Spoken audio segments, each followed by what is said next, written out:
Everyone, आज इस lecture में नगरीय समाज के बारे में हम पढ़ेंगे, अर्बन सोसाइटी के बारे में। इस लेक्चर में हम जानेंगे meaning and definitions of urban society, characteristics of urban society and types of the cities. नगर का क्या अर्थ है, इसकी विशेषताएं क्या है और इसके प्रकार क्या है, इसके बारे में विस्तार से हम जानेंगे। तो नगरीय समाज और ग्रामीण समाज है वो सामाजिक संगठन के प्रमुख आधार हैं। ये दोनों ही सामाजिक संगठन में महत्वपूर्ण भूमिका निभाते हैं और प्रत्येक समाज की विशेषता है। तो इसके बारे में हम जानते हैं भी नगर क्या है। नगर ग्रामीण समाज के एकदम से विपरीत सामाजिक संगठन का आधार है, क्योंकि नगरों के अंदर ग्रामीण समाज के अंदर जैसे जनसंख्या बहुत कम है, तो नगरों के अंदर जनसंख्या अधिक है। यहाँ पर अधिक जनसंख्या होने के कारण अवैयक्तिक संबंध पाए जाते हैं, औपचारिक नियंत्रण के साधन है, यातायात संचार के उन्नत साधन यहाँ पर होते हैं और यहाँ पर शिक्षा, चिकित्सा आदि सुविधाएं उन्नत किस्म की होती है। तो ऐसे समाज को हम नगरीय समाज कहेंगे। तो इसके मीनिंग के बारे में हम जानते हैं। Meaning and definition of urban society. जो नगरीय समाज है इसकी विशेषताएं क्या है, इसके बारे में हम विस्तार से जानते हैं और इसकी मीनिंग क्या है और इसकी डेफिनेशंस क्या है। तो यहाँ पर हम शुरुआत करते हैं नगरीय समाज, जहाँ एक और ऐसा समाज है जहाँ के लोग आधुनिकता से बहुत दूर, दुर्गम और कठोर या विषम जलवायु में निवास करते हैं। ऐसे कौन सा समाज हो गया? जनजातीय समाज। तो वहीं दूसरी ओर लोगों का ऐसा समुदाय भी है जो पूर्णतः कृषि या कृषि से संबंधित क्रियाओं पर निर्भर करता है तथा अत्याधुनिक सुविधाओं से वंचित है। ऐसा कौन सा समाज है? ग्रामीण। तो हम ये भी कह सकते हैं कि जहाँ एक और दुर्गम इलाकों का जनजातीय समाज है, तो वहीं दूसरी ओर कम विकसित ग्रामीण समाज है। तो वहीं इन दोनों समाजों के विपरीत एक ऐसा समाज जहां चहल पहल, भीड़ भाड़, भारी मात्रा में यातायात और संचार के साधन, मशीनीकरण, अत्याधुनिक भौतिक सुख सुविधाओं से संपन्न है, इसे ऐसे समाज को नगरीय समाज कहा जाता है। तो नगरीय समाज को और अच्छे से समझने के लिए इसके अर्थ और परिभाषाओं को जान लेना बहुत ज़रूरी है। तो इसकी सबसे पहले मीनिंग एंड डेफिनेशन के बारे में हम जानते हैं। तो देखिएगा, meaning and definition of urban society. शब्द की रचना की दृष्टि से शहर या नगर शब्द है वो अंग्रेजी भाषा के सिटी का हिंदी रूपांतरण है। सिटी शब्द लैटिन भाषा के सिविटास से बना है, जिसका अर्थ होता है नागरिकता, और अंग्रेजी भाषा का अर्बन शब्द लैटिन भाषा के अर्बनास से बना है, जिसका अर्थ है नगर या शहर। इस प्रकार नगरीय क्षेत्र का संबंध कस्बों, नगरों दोनों से है। इसीलिए भारत में नगर या कस्बों में अंतर करने के लिए कोई सुनिश्चित परिभाषा नहीं है। नगर की परिभाषा का आधार विभिन्न विद्वानों ने अलग अलग माना है। कुछ एक ने जनसंख्या को आधार माना, जनसंख्या घनत्व को आधार माना, व्यवसाय को आधार माना है। तो इन अलग अलग विद्वानों के विचारों को हम जानते हैं। तो सोमबर्ट क्या कहते हैं नगर के बारे में? नगर एक वह स्थान है जो इतना बड़ा है कि उसके निवासी परस्पर एक दूसरे को नहीं पहचानते। इसका मतलब क्या हुआ? इन्होंने आकार और जनसंख्या के आधार पर लिया है। भी नगर है, उसका आकार बहुत बड़ा है, उसकी जनसंख्या बहुत ज़्यादा, इतनी ज़्यादा है कि वहाँ पर रहने वाले लोग एक दूसरे को नहीं जानते हैं। जैसे गांव में है, गांव के अंदर आकार और जनसंख्या कम होने के कारण सभी एक दूसरे को जानते हैं और पहचानते हैं। परंतु सोमबर्ट क्या कहते हैं? नगर वह स्थान है जो इतना बड़ा है कि उसके निवासी परस्पर एक दूसरे को नहीं जानते हैं। लुईस बर्थ क्या कहते हैं? सामाजिक भिन्नता वाले व्यक्तियों के वृद्ध घने बसे हुए स्थायी निवास को नगर कहा जाता है। घने बसे हुए, बहुत ज़्यादा जनसंख्या है, दूर तक ये बसा हुआ है। सामाजिक विभिन्नता, यहाँ पर विभिन्न धर्मों, जातियों, संप्रदायों, भाषाओं को बोलने वाले लोग यहाँ पर रहते हैं। तो ऐसे समाज को नगरीय समाज या नगर कहा गया है। बर्गेल क्या कहते हैं? हम उसी बस्ती को नगर कहेंगे जहाँ के अधिकांश निवासी कृषि कार्यों के अतिरिक्त उद्योगों में व्यस्त हो। इसका मतलब यहाँ का मुख्य व्यवसाय कृषि न होकर उद्योग है। तो वहीं विलिकॉक्स क्या कहते हैं? जहाँ कृषि के अतिरिक्त अन्य व्यवसाय प्रचलित है वही नगर कहलाते हैं। इसका मतलब नगरों में क्या होगा? कृषि से अलावा अन्य व्यवसाय होंगे, अन्य कार्य होंगे। तो विलकॉक्स व्यवसाय के आधार पर नगर को डिफाइन करते हैं, उनको परिभाषित करते हैं। जहाँ कृषि के अतिरिक्त अन्य व्यवसाय प्रचलित है वही नगर कहलाते हैं। इरावती कर्वे क्या कहते हैं? नगरीय समुदाय केवल सुख का साथी है। इसका मतलब क्या हुआ? यहाँ लोग जानते पहचानते नहीं है, यहाँ पर आर्थिक संबंध है, लोगों के व्यक्तिगत संबंध, आपस में व्यक्तिगत संबंध नहीं है, व्यक्तिगत रूप से वो नहीं जानते हैं। बोगार्ड्स क्या कहते हैं? अत्यधिक वर्ग विषमता ही नगर के लक्षण है। वर्ग विषमता का मतलब अलग अलग धर्मों, संप्रदायों, जातियों के लोग यहाँ पर रहते हैं, तो अत्यधिक वर्ग विषमता ही नगर के लक्षण है। ये कुछ परिभाषाएं थी जो यहाँ पर हमने लिखी थी। इसके पश्चात है, उपरोक्त परिभाषाओं के आधार पर कहा जा सकता है कि नगर ऐसा क्षेत्र है जहाँ जनसंख्या की बहुलता व विविधता के साथ साथ गैर कृषि व्यवसाय, इसका मतलब ऐसा क्षेत्र जहाँ पर जनसंख्या अधिक हो, विविधता हो, गैर कृषि कार्य हो, श्रम विभाजन हो, इसका मतलब एक विशेष व्यक्ति के द्वारा विशेष कार्य किया जाता है, कार्य विशेषीकरण हो, औपचारिक संबंध, यातायात व संचार के उन्नत साधन व अन्य नगरीय सुविधाएं पाई जाती हो, इसी को हम नगरीय समाज कहेंगे। नगरीय शब्द का प्रयोग कस्बे, नगर, उपनगर, विराट नगर, केंद्रीय नगर आदि के लिए भी किया जाता है, क्योंकि ये नगर के प्रकार हो गए। अब हम आगे बढ़ते हैं। कैरेक्टरिस्टिक्स ऑफ अर्बन सोसाइटी, जो नगरीय समाज है इसकी विशेषताओं के बारे में हम जान लेते हैं। तो इसकी विशेषताओं में हम देखते हैं, सबसे पहले जनसंख्या की अधिकता। जो नगरीय समाज है, नगर है, उसकी महत्वपूर्ण विशेषता ये होगी कि वहाँ पर बहुत ज़्यादा जनसंख्या होगी, जनसंख्या घनत्व भी अधिक होगा, जनसंख्या भी अधिक होगी। उसके कारण होंगे कि वहाँ पर व्यवसाय की विभिन्नता है, रोजगार के बहुत ज़्यादा अवसर उपलब्ध है, वहाँ पर सुविधाएं अच्छी है, चिकित्सा की, शिक्षा की, राजनीतिक, आर्थिक, हर प्रकार की सुविधाएं वहाँ पर उपलब्ध है। तो इन सब कारणों से वहाँ पर जनसंख्या है वो बहुत ज़्यादा जनसंख्या वहाँ पर है, और अधिक जनसंख्या होने के कारण जनसंख्या घनत्व भी वहाँ पर ज़्यादा है। जनसंख्या घनत्व क्यों ज़्यादा है? क्योंकि वहाँ एरिया कम है और लोग वहाँ पर ज़्यादा है। क्योंकि गांव के अंदर हम देखते हैं तो बड़े बड़े घर हैं, तो गांव का एरिया अधिक होगा, जनसंख्या कम होगी, तो गांव का जनसंख्या घनत्व कम हुआ। लेकिन शहरों के अंदर क्या होता है, देखिए 10-10, 20-20 मंजिले मकान है, तो इसका मतलब एरिया तो कम है लेकिन वहाँ पर ज़्यादा लोग रह रहे हैं। इसी तरह उद्योग फैक्ट्रियों में कितने लोग रह रहे हैं, तो वहाँ पर जनसंख्या घनत्व अधिक है। सामाजिक विभिन्नता, अब नगरीय समाज है वहाँ पर केवल जनसंख्या ही अधिक नहीं है, जनसंख्या घनत्व ही अधिक नहीं है, बल्कि वहाँ पर सामाजिक विभिन्नता भी पाई जाती है। सामाजिक विभिन्नता का तात्पर्य ये हुआ कि अलग अलग धर्मों के, अलग अलग जातियों के, अलग अलग संप्रदाय के, अलग भाषा बोलने वाले, अलग संस्कृति के लोग वहाँ पर एक साथ देखने को मिलते हैं, तो वहाँ पर सामाजिक विभिन्नता भी पाई जाती है। नगरीय समाज की एक अन्य विशेषता व्यावसायिक विभिन्नता भी है। जैसे गांव के बारे में हमने पढ़ा था ग्रामीण समाज के अंदर कि वहाँ पर कृषि और पशुपालन का कार्य किया जाता है, तो वहाँ पर व्यावसायिक विभिन्नता नहीं है। लेकिन नगरीय समाज के अंदर व्यावसायिक विभिन्नता है, वहाँ पर अनेकों असंख्य प्रकार के व्यवसाय किए जाते हैं।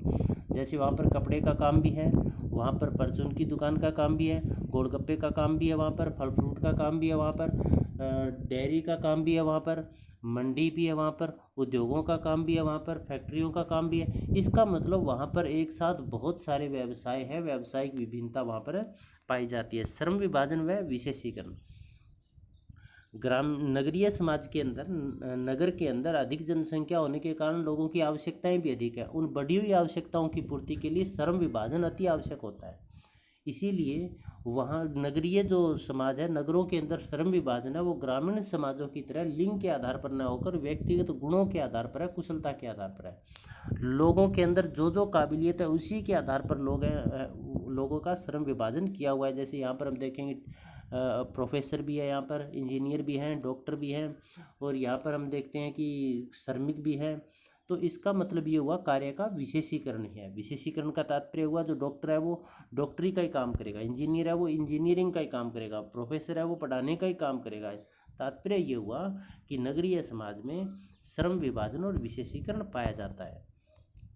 व्यक्तिवादिता, नगरीय समाज में ग्रामीण समाज के विपरीत सामुदायिकता की जगह व्यक्तिवादिता की भावना पाई जाती है, क्योंकि यहाँ पर बहुत बड़ा क्षेत्र होने के कारण, जनसंख्या की और सामाजिक विभिन्नता होने के कारण, व्यावसायिक विभिन्नता होने के कारण सभी लोग एक दूसरे को जानते पहचानते नहीं हैं। इसीलिए उनके जो भावना है उनके अंदर वो व्यक्तिवादिता की भावना होती है, वो केवल अपने हित के लिए कार्य करते हैं, वो सामूहिक हित के या समुदाय के लिए वो कार्य नहीं करते हैं। तो व्यक्तिवादिता नगरीय समाज की एक महत्वपूर्ण विशेषता है। कृत्रिमता, कृत्रिमता का तात्पर्य होता है दिखावटीपन या फिर बनावटीपन या फिर फैशन की तरफ ध्यान देना। नगरीय समाज में दिखावटीपन या बनावटीपन या आडंबर युक्त प्रणाली है, वहाँ पर दिखावा ज़्यादा पसंद किया जाता है। इसीलिए लोग कृत्रिमता पर, दिखावटीपन पर, आडंबर युक्त होने पर बहुत ज़्यादा फिजूल खर्ची भी करते हैं। फैशन का प्रचलन भी यहाँ पर अधिक है। सामाजिक गतिशीलता, देखिए सामाजिक गतिशीलता का दो अर्थ में हम लेंगे। एक तो व्यवसाय को बदलना, यदि व्यक्ति को कोई एक कार्य कर रहा है, उसमें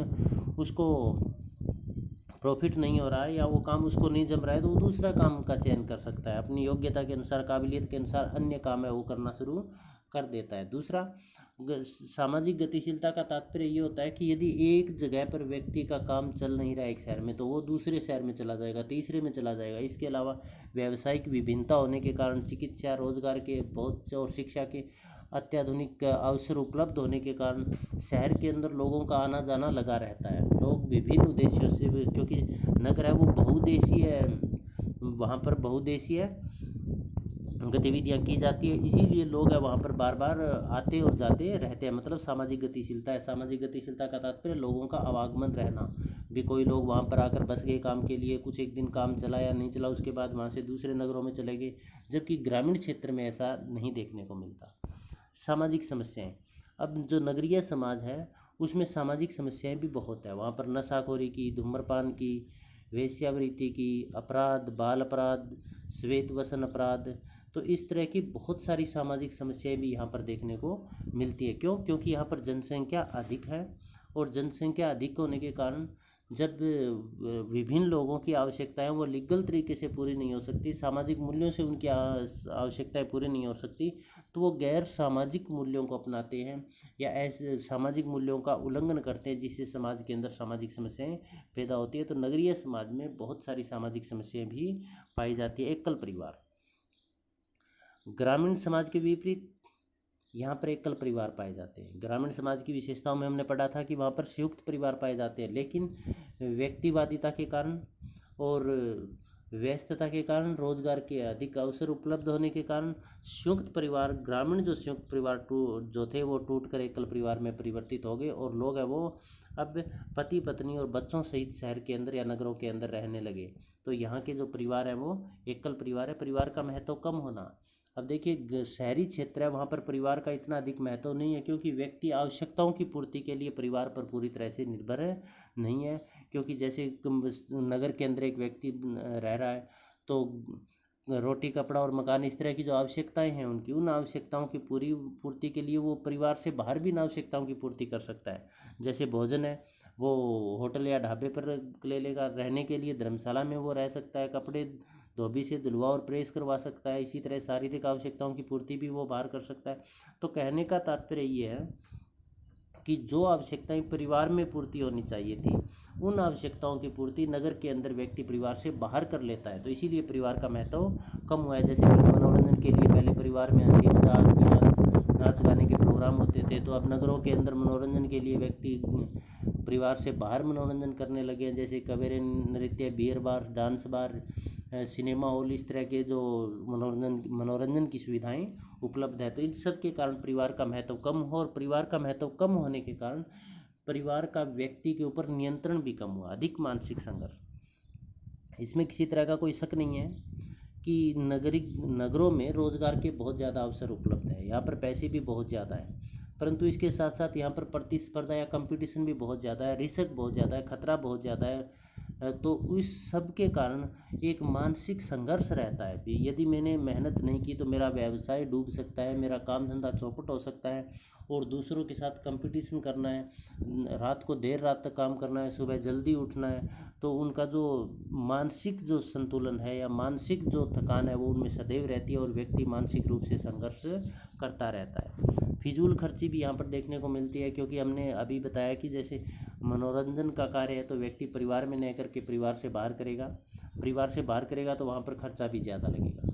दूसरा, यहाँ पर नगरों के अंदर दिखावटीपन या बनावटी व्यवहार है, जिससे दूसरों उसकी सामाजिक प्रतिष्ठा बनी रहे, दूसरों को अट्रैक्ट कर सके, तो उसके लिए भी बहुत अधिक फिजूल खर्ची की जाती है। फैशन पर भी बहुत अधिक फिजूल खर्ची यहाँ पर की जाती है। और दूसरा, हम देखते हैं गाँव के अंदर दूध, लस्सी या फिर सब्जी आदि के लिए हमें खर्चा करना ही नहीं पड़ता, लेकिन बाज़ार के अंदर है तो प्रत्येक चीज़ के लिए खर्चा करना पड़ता है, तो यहाँ पर खर्चा भी ज़्यादा है और फिजूल खर्ची भी ज़्यादा है। शिक्षा और संस्कृति के केंद्र, जो नगर है उनकी एक महत्वपूर्ण विशेषता ये है कि नगर शिक्षा और संस्कृति के केंद्र है। यहाँ पर बड़े बड़े महाविद्यालय, विश्वविद्यालय भी यहाँ पर, और बहुत बड़े बड़े स्कूल भी नगरों के अंदर देखने को मिलते हैं। इसके साथ साथ यहाँ पर सांस्कृतिक विभिन्नता भी, अलग अलग संस्कृतियों के लोग यहाँ पर रहते हैं। तो जो नगर है वो उसमें शिक्षा और संस्कृति के ये केंद्र है। राजनीतिक गतिविधियों के केंद्र, चाहे किसी भी तरह की सरकार हो, उस सरकार के जो कार्यालय है वो बड़े बड़े नगरों में, राजधानियों में देखने को मिलते हैं। इसके साथ साथ राजनीतिक पार्टियां हैं, उन पार्टियों के जो ऑफिस है, कार्यालय, वो भी नगरों के अंदर होते हैं। तो जो नगर हैं वो राजनीतिक गतिविधियों के भी मुख्य केंद्र रहे हैं। अधिक जनसंख्या होने के कारण लोगों को सुरक्षा प्रदान करने के लिए नगरों के अंदर पुलिस हो गई, ट्रैफिक पुलिस हो गई, और इसके साथ साथ यहाँ पर कोर्ट, पुलिस आदि की के माध्यम से लोगों को सुरक्षा प्रदान भी की गई है। तो यहाँ पर अग्निशमन की सुविधाएं भी है, चिकित्सा की सुविधाएं भी, इन सब से सुरक्षित करने के लिए हर तरह से सुरक्षा चाक चौबंद की जाती है। उन्नत सुविधाएं, नगरों की एक महत्वपूर्ण विशेषता है, यहाँ पर हर तरह की सुविधाएं उन्नत किस्म की, यातायात और संचार के उन्नत साधन यहाँ पर उपलब्ध हैं। अच्छे मकान, रहने के लिए अच्छे मकान हैं, अच्छे पार्क्स हैं, घूमने टहलने के लिए अच्छे पार्क हैं, चिकित्सा की सुविधाएं उन्नत है, शिक्षा की सुविधाएं उन्नत हैं, इस तरह से खान पान की अच्छी सुविधाएं उपलब्ध है। तो हर तरह की सुविधाएं ये नगरों के अंदर उपलब्ध रहती है। महिलाओं की अच्छी स्थिति, ग्रामीण मुकाबले, ग्रामीण क्षेत्र की तुलना करें तो महिलाओं की जो स्थिति है वो नगरीय क्षेत्रों में, शहरों के अंदर बहुत अच्छी है, क्योंकि यहाँ पर महिलाएं खुद कार्य करती है। खुद कार्य करती है तो वो आर्थिक रूप से दूसरों के ऊपर डिपेंडेंट नहीं है, इसलिए वो खुद अपने निर्णय ले सकती है। इसके साथ साथ महिलाओं की शिक्षा दर है वो भी यहाँ पर उच्च है। उच्च शिक्षा के लिए महिलाओं को यहाँ पर प्रमोट किया जाता है, तो वो अपने हितों के प्रति, अपने हक के प्रति जागरूक होती है। तो यहाँ पर जो महिलाएं हैं वो काफ़ी अच्छी पोजीशन के अंदर है, उनका मान सम्मान काफ़ी अच्छा है, और बड़ी बड़ी पोस्ट पर, बड़ी बड़ी फैक्ट्री उद्योगों में महिलाओं को काम करते हुए देखा जाता है। इसके साथ साथ यहाँ पर एक पॉइंट आप ये भी बना सकते हो कि महिलाओं पर अत्याचार, महिला अपराध में वृद्धि। जो नगरीय क्षेत्र है वहाँ पर महिलाओं पर अपराध ग्रामीण क्षेत्र में बहुत ज़्यादा होते हैं। यहाँ पर महिलाओं पर तेजाब फेंकना, यौन शोषण, छेड़छाड़ की घटनाएं, मारपीट की घटनाएं, महिलाओं की हत्या की घटना, इस तरह की घटनाएं बहुत ज़्यादा होती है। इसका कारण ये है कि महिलाएं काम के लिए घर से बाहर जाती है, घर से बाहर जाती है तो उनकी सुरक्षा वो खतरे में रहती है। नियंत्रण के द्वितीयक साधन, क्योंकि जनसंख्या अधिक है, लोग एक दूसरे को जानते नहीं हैं, तो एक दूसरे पर नियंत्रण स्थापित नहीं कर पाएंगे। जैसे गाँव के अंदर सभी जानते हैं, तो इसीलिए कहा भी जाता है कि गाँव में प्रत्येक व्यक्ति पुलिस का काम करता है। क्यों? क्योंकि एक दूसरे पर वो नियंत्रण रखता है। और शहर के अंदर एक दूसरे को जानते ही नहीं, कोई दूसरे के सामने कुछ भी करता रहे उसको कोई नहीं टोकेगा। तो वहाँ पर जो अनौपचारिक साधन है, परिवार हो गया, जाति, धर्म, इनसे नियंत्रण स्थापित नहीं किया जा सकता। तो यहाँ पर नियंत्रण स्थापित करने के लिए पुलिस, अदालत आदि के सेना आदि के माध्यम से यहाँ पर नियंत्रण स्थापित किया जाता है। औपचारिक साधनों के माध्यम से नियंत्रण स्थापित किया जाता है। औपचारिक संबंध, जनसंख्या अधिक होती है, और जनसंख्या अधिक होने के कारण सभी एक दूसरे को नहीं जानते हैं, तो यहाँ पर अनौपचारिक संबंध नहीं पनप पाते।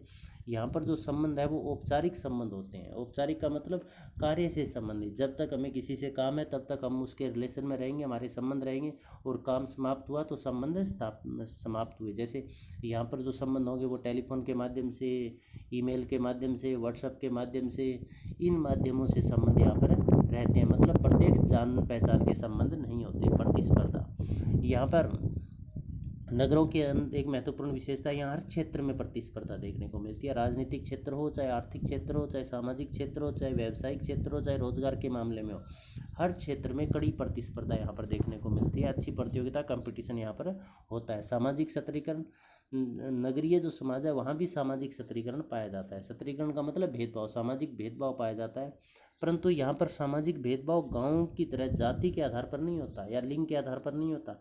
यहाँ पर जो भेदभाव है वर्ग के आधार पर होता है। उच्च वर्ग जैसे राजनीतिज्ञ हो गया, पूंजीपति हो गया, व्यवसायी हो गए, ये उच्च वर्ग के अंतर्गत आते हैं, और श्रमिक वर्ग हो गया ये निम्न वर्ग। तो यहाँ पर जो सामाजिक सतरीकरण है वो आर्थिक आधार पर मिलेगा, अमीर और गरीब के आधार पर यहाँ पर सामाजिक सतरीकरण देखने को मिलता है।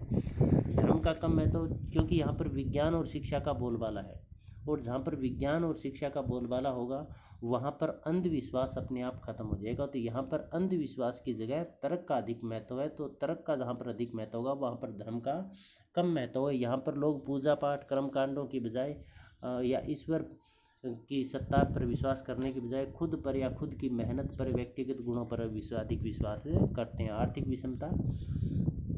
आर्थिक विषमता नगरीय समाज की एक विशेषता है। इसमें अमीर और गरीब के बीच में बहुत बड़ी खाई देखने को मिलती है। एक तरफ तो ऐसे गरीब है जिनके पास रोटी कपड़ा मकान भी नहीं है, वो गंदी बस्तियों में रह रहे हैं या फुटपाथ पर सो रहे हैं, भूखे पेट सो रहे हैं, तन ढकने के लिए कपड़े नहीं हैं। दूसरी तरफ करोड़पति या अरबपति लोग हैं जिनके करोड़ों रुपए के रहने के लिए मकान है, जो 5-5 हज़ार रुपये लीटर का पानी पीते हैं, जो एक समय के खाने के ऊपर लाखों रुपए खर्च कर देते हैं। तो इसका मतलब नगरीय समाज के अंदर जो आर्थिक विभिन्नता है, अमीर और गरीब के बीच में जो विषमता है, असमानता है, वो बहुत ज़्यादा है। सुदृढ़ प्रशासन नगरीय जो समाज है उसकी महत्वपूर्ण विशेषता है। नगरीय लोगों को सुविधाएं देने के लिए यहाँ पर चिकित्सा से संबंधित, पुलिस से संबंधित या फिर स्वास्थ्य से संबंधित, रहन सहन से संबंधित एक हर तरह का प्रशासन होता है जो इन सब चीज़ों की व्यवस्था रखता है। मानव सभ्यता के पोषक जो नगरीय समाज है, ये मानव सभ्यता के पोषक भी हैं, क्योंकि प्रत्येक सभ्यता का विकास नगरों से हुआ है।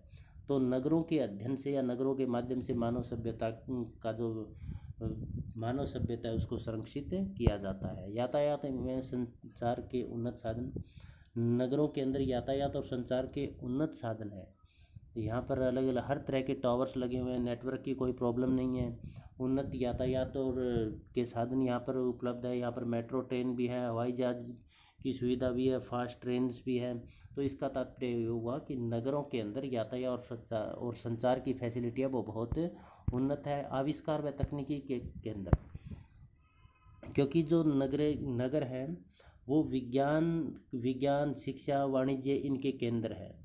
इसी कारण यहाँ पर हर एक फील्ड के अंदर, हर एक क्षेत्र के अंदर, हर एक समस्या से संबंधित नए नए आविष्कार होते रहते हैं और उन्नत या एडवांस टेक्नोलॉजी यहाँ पर पाई जाती है। अपराध व प्रदूषण, अधिक जनसंख्या होने के कारण, अवैयक्तिक संबंध होने के कारण और औपचारिक संबंध होने के कारण यहाँ पर अपराध ज़्यादा होते हैं। अपराध के अंदर जैसे बाल अपराध, हत्या, डकैती, चोरी, लूटमार, अपहरण, इस तरह की घटनाएं बहुत ज़्यादा होती है। इसके साथ साथ यातायात के साधन अधिक होने के कारण यहाँ पर प्रदूषण भी अधिक पाया जाता है। कई बार तो प्रदूषण इतना ज़्यादा हो जाता है कि सांस लेना भी मुश्किल हो जाता है। जैसे दिल्ली के अंदर हम देखते हैं कि बहुत बार दिन के अंदर ही ऐसे लगता है जैसे धुंध छाई हुई हो, दिखना बंद हो जाता है प्रदूषण के कारण, और हेलीकॉप्टर आदि के माध्यम से पानी का छिड़काव भी करना पड़ता है। गंदी बस्तियाँ नगरीय समाज की एक महत्वपूर्ण विशेषता है। भी ऐसे लोग जो गरीब है, जो दिहाड़ी मजदूरी का कार्य करते हैं, तो वो उन्नत या अच्छी जगह पर वो अपना निवास स्थान नहीं कर सकते, तो वो एक जगह पर रहना शुरू कर देते हैं। धीरे धीरे वहाँ पर बस्ती का विकास हो जाता है जो कि अप्रूव्ड नहीं होती। इसीलिए गवर्नमेंट वहाँ पर किसी तरह की कोई सुविधाएं नहीं देती, तो वहाँ पर सीवरेज की, पानी निकासी की, बिजली पानी की सुविधाएं उपलब्ध नहीं हो पाती। तो वो अमानवीय और ऐसी बस्तियाँ पनप जाती है जहाँ पर रहना किसी भी हालत में खतरे से खाली नहीं होता है, तो और लोगों को उन बस्तियों के अंदर रहना पड़ता है।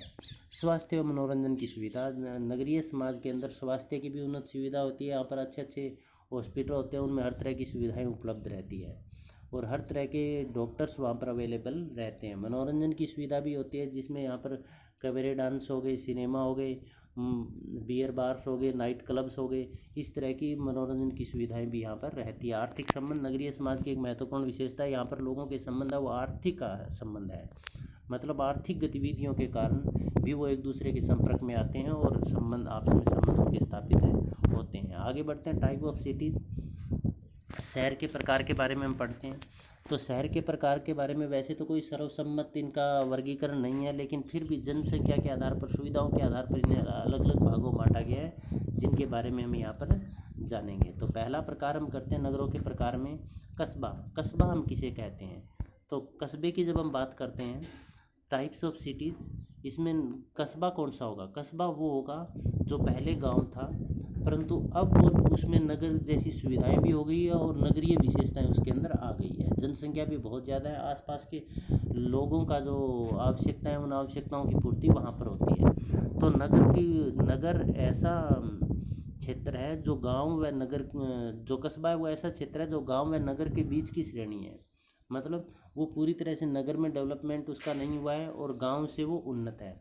और वहाँ पर नगर पालिका, कैंट बोर्ड आदि वहाँ पर होते हैं। और यहाँ की जनसंख्या है वो कम से कम 5,000 की आबादी वहाँ पर होती है। और 3/4 भाग है वो गैर कृषि कार्यों में लगा हुआ होता है। और 400 व्यक्ति प्रति वर्ग मील जनसंख्या वहाँ पर होती है। तो ऐसे क्षेत्र को हम कस्बा कहेंगे। तो कस्बा जनसंख्या 5,000 से कम, 5,000 तक, और इसका जो जनसंख्या घनत्व है वो 400 व्यक्ति प्रति वर्ग मील वहाँ पर जनसंख्या घनत्व है। और 3/4 भाग है वो गैर कृषि कार्यों में लगे हुए होते हैं। ये एक बहुउद्देशीय क्षेत्र हो जाता है। बहुउद्देशीय का मतलब आसपास के जो लोग, आसपास के जो गांव है, उसका जो आवश्यकताओं की पूर्ति वहाँ पर होनी शुरू हो जाती है, तो उसको हम कस्बा कहेंगे। इसके पश्चात है नगर या सिटी।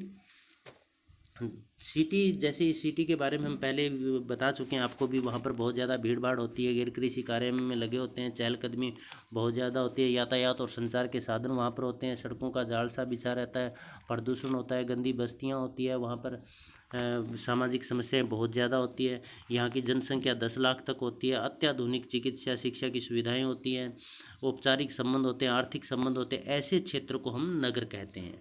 तो ये सब बातें, नगर में जितनी विशेषताएं हमने इसकी नगर की विशेषताएं बताई है, वो सारी आप इसमें एक्सप्लेन कर सकते हैं। इसके पश्चात हम आगे बढ़ते हैं महानगर के बारे में। मेट्रोपोलिस, ये बहुत बड़े बड़े जो शहर हैं जिनकी जनसंख्या 10 लाख से अधिक है। देखिए, नगर 10, जो कस्बा है वो 5 लाख तक, 5,000 तक, नगर है वो 10 लाख तक, महानगर 10 लाख से अधिक, और विराट नगर 50 लाख से अधिक। अब महानगर की बात हम करते हैं, तो महानगर है उसकी जनसंख्या 10 लाख से अधिक होती है। जनसंख्या 10 लाख से अधिक, इसका मतलब जनसंख्या घनत्व बहुत ज़्यादा होगा। उन्नत सुविधाएं होगी, हर तरह की सुविधाएं यहाँ पर उन्नत होगी। सड़कें का जाल सा बिछा हुआ होगा जिसके कारण निरंतर जाम लगा रहता है। वायु प्रदूषण, गंदी बस्तियाँ, अपराध यहाँ की विशेषताएं होगी। शिक्षा, उद्योग, व्यवसाय और राजनीति के केंद्र होंगे। 2001 की जनगणना के अनुसार जहाँ भारत के अंदर 35 महानगर थे, वहीं 2011 की जनगणना के अनुसार महानगरों की संख्या है वो 53 हो गई है, 53 हो गई है। इसके साथ साथ महानगरों में कला, साहित्य, विज्ञान, चिकित्सा, तकनीकी ज्ञान की अनेक विशाल संस्थाएं होगी। विभिन्न समाज, संस्कृति व धर्म के लोगों की सामूहिक बनावट होगी, मतलब सामाजिक विभिन्नता भी होगी और जनसंख्या की विभिन्नता भी होगी। तो ऐसी जगह को महानगर कहा जाता है। अब हम बढ़ते हैं विराट नगर के बारे में। मेगापोलिस, जहाँ की जनसंख्या 50 लाख से अधिक हो, बहुत अधिक जनसंख्या घनत्व, मतलब नगरों से अधिक जनसंख्या घनत्व यहाँ पर होगा। सांस्कृतिक विभिन्नता होगी, शॉपिंग मॉल्स, मल्टी पैलेस होंगे, वाइन बार्स यहाँ पर होंगे, रात भर पार्टियाँ, मनोरंजन यहाँ पर चलता रहता है। प्रदूषण, गंदी बस्तियाँ होंगी, विज्ञान, प्रौद्योगिकी, शिक्षा, धर्म, राजनीति के मुख्य ये केंद्र होंगे। अत्याधुनिक सुविधाएं होगी, यातायात, संचार के उन्नत साधन होंगे। तो उसको हम क्या कहेंगे? विराट नगर कहेंगे। इसका मतलब विराट नगर में सुविधाएं हैं वो बहुत ज़्यादा होती है। केंद्रीय नगर, अब केंद्रीय नगर के बारे में देखिएगा। सेंट्रल सिटी, सेंट्रल सिटी या केंद्रीय नगर हम किसे कहते हैं? तो इसमें महानगरीय क्षेत्रों के जो निकाय हैं, महानगरीय क्षेत्रों के निकायों को हम केंद्रीय नगर कहेंगे। क्वेश्चन आ सकता है 2 नंबर का भी, केंद्रीय नगर किसे कहते हैं? तो महानगरीय क्षेत्रों के निकाय को केंद्रीय नगर हम कहेंगे। जो औद्योगिक नगर हैं, औद्योगिक नगरों ने केंद्रीय नगरों की नींव रखी है। और केंद्रीय नगरों के अंदर जो कर्मचारी है और व्यवसायी वर्ग है वो केंद्रीय नगरों में निवास करता है। परंतु जो पूंजीपति वर्ग है, बहुत बड़े बड़े लोग हैं, वो अधिक भीड़ भाड़ होने के कारण केंद्रीय नगरों में वो निवास नहीं करते हैं। वो केंद्रीय नगरों से बाहर उपनगरों में निवास करते हैं, और उपनगरों में से वो रोज़ाना आना जाना, उसका आना जाना करते हैं, मतलब डेली अप डाउन वो करते हैं। अब उपनगर इसके बाद में हम आपको बताएंगे भी उपनगर में, लेकिन यहाँ पर आपको ये लिखना है सिर्फ जो कर्मचारी और व्यवसायी वर्ग है वो तो केंद्रीय नगरों में रहते हैं, और जो पूंजीपति वर्ग है वो उपनगर के अंदर निवास करते हैं। यहाँ पर भी औद्योगिक नगर हैं। श्रमिकों का केंद्रीकरण है। श्रमिकों के केंद्रण का मतलब हुआ अधिक रोजगार या उद्योग या फैक्ट्रियाँ होने के कारण श्रमिक यहाँ पर बहुत ज़्यादा होते हैं। अत्याधुनिक सुविधाएं हैं, पूंजीपति और व्यवसायी यहाँ पर रहते हैं। सांस्कृतिक विभिन्नता व बहुत अधिक जनसंख्या घनत्व होता है। तो इसमें ऐसे जगह को हम केंद्रीय नगर कहेंगे। अब हम उपनगर की तरफ बढ़ते हैं। उपनगर किसे कहते हैं? उपनगर को पोश एरिया भी कहते हैं। क्वेश्चन ये भी आ सकता है भी पोश एरिया किसे कहते हैं। अब देखिए, यहाँ पर आप ध्यान से देखिएगा कि जो केंद्रीय नगर है वो बहुत अधिक भीड़ भाड़ वाला है, चहलकदमी है, प्रदूषण है, जाम लगा रहता है। तो जो पूंजीपति व्यक्ति है वो पूंजीपति व्यक्ति खुले स्थान में रहना पसंद करते हैं। तो जो केंद्रीय नगर है उन नगरों के पास में वो एक बस्ती बना लेते हैं जहाँ पर खुले खुले घर होते हैं, प्राकृतिक वातावरण होता है, जनसंख्या घनत्व कम होता है और वहाँ पर हर तरह की नगरीय सुविधाएं उपलब्ध होती है। ऐसे क्षेत्र को हम क्या कहते हैं? उपनगर कहेंगे। इसको हम क्या कहेंगे? उपनगर। तो देखिए केंद्र जैसे हुड्डा पार्क है, नोएडा है, या फिर शालीमार बाग हो गया। शालीमार बाग, जनकपुरी, द्वारका, ग्रेटर कैलाश आदि की जगह है ना, उस सब को हम क्या कहते हैं? पोश एरिया कहेंगे या उपनगर कहेंगे। तो उपनगर क्या हो गया? नगरों के पास में, नगरों के पास जैसे देखते हैं हम बहुत बड़े बड़े सेक्टर कट जाते हैं और उस सेक्टर में कौन रहते हैं? जो पूंजीपति वर्ग है वो रहते हैं। खुली सड़कें हो गई, पेड़ पौधे हो गए, वहाँ पर बहुत सारा खुला पर्यावरण हो गया, प्राकृतिक वातावरण हो गया। तो इस ऐसी जगह को हम क्या कहते हैं? उपनगर कहते हैं, जो नगरों के पास होते हैं, जनसंख्या घनत्व जिनका कम होता है, जहाँ पर बड़े बड़े लोग पूंजीपति और व्यवसायी, बड़े बड़े व्यवसायी वो रहते हैं और यहाँ पर शांत आरामदायक जीवन होता है। खुले हरे भरे स्थानों पर वो यहाँ पर अपना घर बनाते हैं। सभी नगर की सुविधाएं यहाँ पर उपलब्ध रहती है। तो ऐसे लोगों को हम, ऐसी जगह को हम क्या कहेंगे? उपनगर कहेंगे। अब एक बार आप फिर देखिएगा, यहाँ पर देखिए ये स्लाइड हमने यहाँ पर छोटी की है, अब इसको आप एक बार देखिएगा। कस्बा है, कस्बे के अंदर जनसंख्या घनत्व 400 व्यक्ति प्रति वर्ग मील है। ये नगर नहीं है, लेकिन नगर बनने की प्रक्रिया में है, जिसको आगे के लेसन में हम नगरीकरण में भी आपको बताएंगे। यहाँ पर नगर जैसी सुविधाएं मिलनी शुरू हो गई, इसलिए आसपास के गाँव के लोग अपनी आवश्यकताओं की पूर्ति यहीं पर करते हैं। जैसे आदमपुर, हिसार डिस्ट्रिक्ट के अंदर आदमपुर का एरिया है वो कस्बे के अंदर आएगा। इसी तरह से कैथल डिस्ट्रिक्ट के अंदर जो चीका का एरिया है वो कस्बे के अंतर्गत आएगा। और अब हम नगर सिटी क्या होगी? जिनकी जनसंख्या 10 लाख तक है, इनकी जनसंख्या 5,000 तक, जिनकी जनसंख्या 10 लाख तक। यहाँ की जो ये सुविधाएं हैं और भीड़ भाड़ प्रदूषण है, ये कस्बे से ज़्यादा है, महानगर से कम है। अब महानगर की जनसंख्या 10 लाख हो गई, तो इसका मतलब ये हुआ कि यहाँ पर सुविधाएं भी बहुत ज़्यादा होगी, जनसंख्या घनत्व इसके मुकाबले में अधिक होगा। नगर में जनसंख्या घनत्व कस्बे के मुकाबले में ज़्यादा है, महानगर में नगर के मुकाबले में ज़्यादा हो, विराट नगर में महानगर के मुकाबले में जनसंख्या घनत्व ज़्यादा होगा। सुविधाएं यहाँ पर महानगर के मुकाबले विराट नगर में ज़्यादा होगी। तो ये सारी सुविधाएं तो लगभग हमने सभी में समान लिखी है, भीड़ भाड़, यातायात, संचारों, विकास, चिकित्सा, शिक्षा की सुविधाएं। परंतु ये जब एक दूसरे में जैसे आगे बढ़ते हैं हम, वहाँ पर ये सुविधाएं बढ़ती जाती है।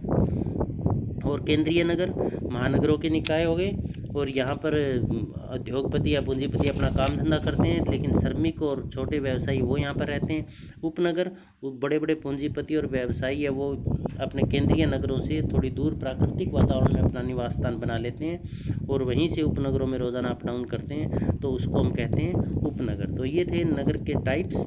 इसके पश्चात सेल्फ असेसमेंट सेशन में हम आगे बढ़ते हैं। तो पहला क्वेश्चन है, नगर से आप क्या समझते हैं? एक क्वेश्चन आपको कमेंट बॉक्स में लिखकर डालना है कि कस्बा जो है उसकी जनसंख्या कितनी होनी चाहिए।